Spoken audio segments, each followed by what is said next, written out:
Cette conférence va maintenant être enregistrée. Bonjour tout le monde, vendredi 12 octobre 2018, pour Bourse du jour.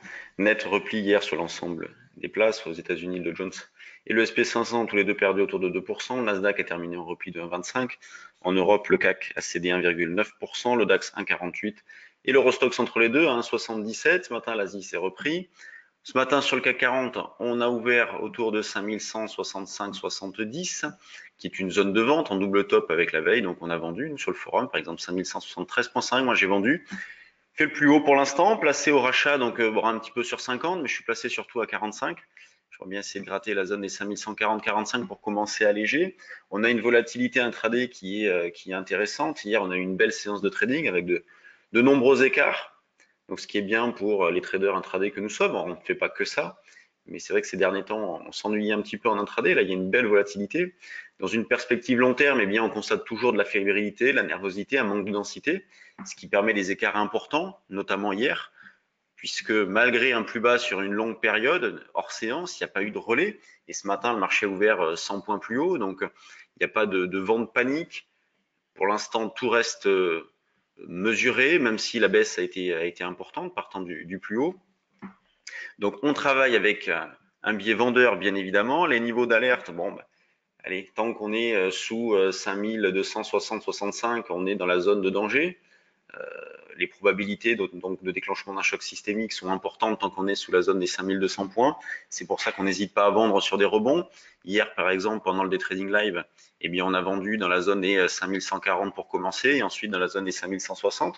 Sur le trade du jour, on était placé à 63,5. On a pu servir un petit peu en dessous en se rachetant notamment sur 5130 et 5115,20.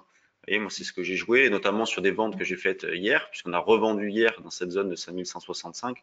Je me suis racheté notamment sur 5110, donc ça fait vraiment beaux écarts.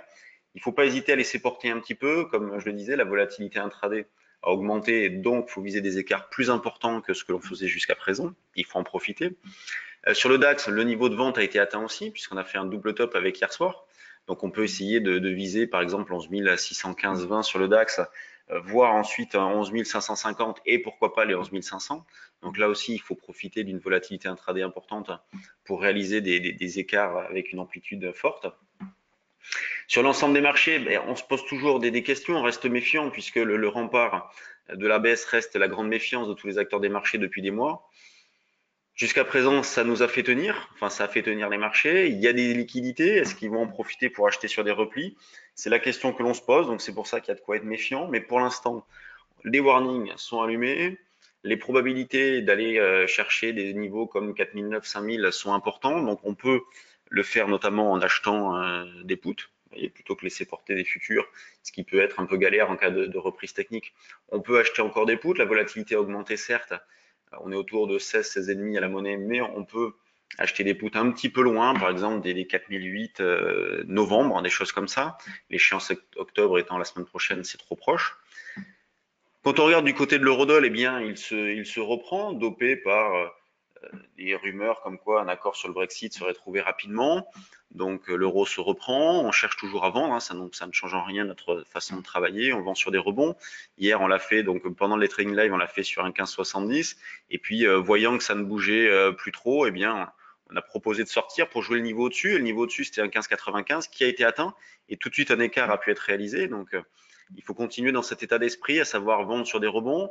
Pour aujourd'hui, la zone des 1,16, 10, 20, valable jusqu'en fin de matinée, par exemple, dans l'idée de se racheter sur un 15,90 et jusqu'à un 15,50, pourquoi pas. Quand on regarde du côté des actions, commençons par les valeurs du CAC. Ce matin, donc, on a, une fois n'est pas coutume, Valeo qui remonte et Kering aussi, donc des valeurs qui ont nettement sous-performé ces derniers temps, qui sont plutôt bien orientées pour le moment. À l'inverse, bon, Orange qui fait rien, donc que des valeurs dans le vert, c'est normal puisqu'on est en forte reprise par rapport à la clôture d'hier, puisqu'on avait terminé sur les 5100. Le CAC fait 0,95%, donc on voit qu'on reste toujours dans la zone de danger sous ces niveaux-là, sous la zone des 5200, 250. Rien n'est gagné, on reste toujours, le marché reste toujours vulnérable. Les bancaires font pas grand-chose. Total, une situation est fixée, un signal de vente est fixé sur Total. LVMH toujours aussi plombé, Sanofi est pas mal, on l'a regardé hier, donc hier pendant le trading live, on a analysé toutes les actions du CAC, il y a des sacrées divergences, donc avec certaines valeurs qui sont vraiment pas jolies, comme le luxe et d'autres, et puis d'autres qui sont plutôt bien orientées, comme Sanofi. Quand on regarde les screeners des mid et small, donc les valeurs qui suscitent de l'intérêt ce matin, on retrouve Soitec. Il n'y a pas énormément de valeurs, parce que là, il est 9h20, 27 valeurs, une majorité de hausse, mais c'est léger, pas d'envolée, et c'est normal. Déjà qu'il n'y avait pas grand-chose sur les mid et small, et pour beaucoup, sont massacrés. L'environnement actuel n'incite pas à prendre des initiatives. C'est pour ça que sur les mid et small cap, il n'y a pas grand-chose à faire. Plus sur les valeurs du CAC, c'est pour ça d'ailleurs sur le trade du jour action, on est un petit peu embêté parce que nous, comme on est baissier sur le marché, eh bien, pour l'instant, on propose pas grand-chose. L'idée étant de patienter, de garder ses cartouches pour intervenir au bon moment. Pour l'instant, ce n'est pas le bon moment. C'est peut-être le bon niveau de prix et encore, c'est trop tôt pour se prononcer. Mais en tout cas, ce n'est pas le bon moment, ça c'est sûr. Donc il faut pour l'instant patienter, continuer à accumuler des écarts sur les indices. C'est facile entre guillemets à réaliser. En plus, on a réalisé de beau. Il fait que la volatilité est intéressante. Donc on continue dans le même état d'esprit, baissier sur le DAX, sur le CAC et sur l'euro-dollar. Donc sur ce, je vous souhaite une bonne séance, un bon week-end et lundi, bien formation sur le futur à Bordeaux, lundi, mardi, mercredi. Mais il y aura quand même le point bourse. Salut tout le monde.